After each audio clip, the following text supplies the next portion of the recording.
Le premier témoignage de l'existence d'une communauté juive à Pise remonte au XIIe siècle.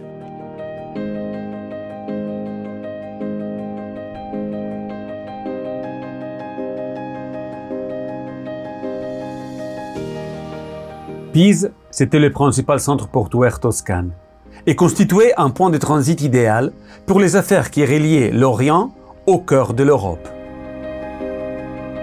La principale fonction des Juifs était de servir d'intermédiaire dans le domaine commercial, mais aussi culturel, entre les chrétiens et le monde islamique. Et nous savons, par le rapport de voyage d'un juif espagnol, un certain Beniamino de Toledo, que vers l'an 1160, une vingtaine de Juifs vivaient à Pise.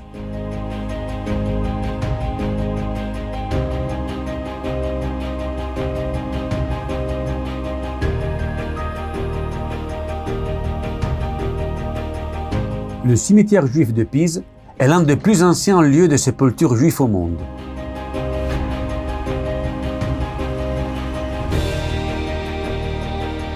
Et le cimetière actuel a été précédé d'au moins 3 autres cimetières juifs, tous situés à l'extérieur des murs occidentaux de Pise.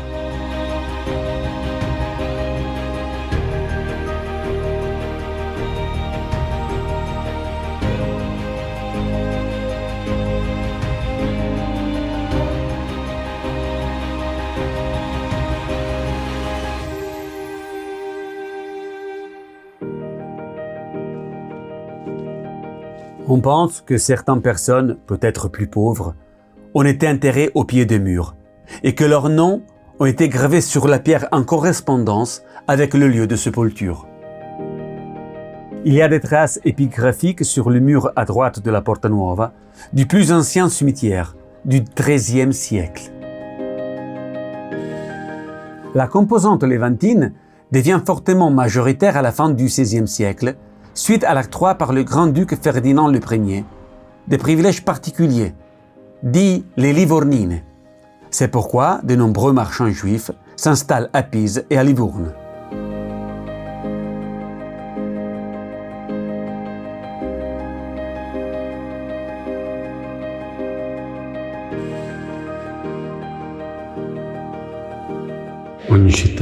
Chaque ville, une nouvelle histoire, différente, extraordinaire.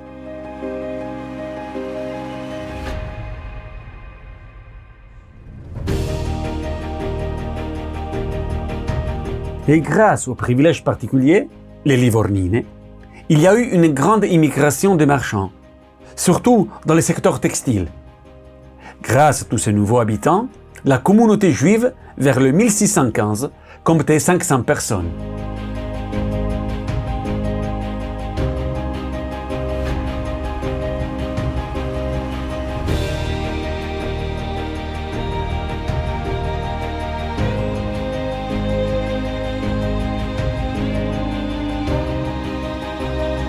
Et après Pise, la prochaine étape ne peut être que Livourne. Livourne.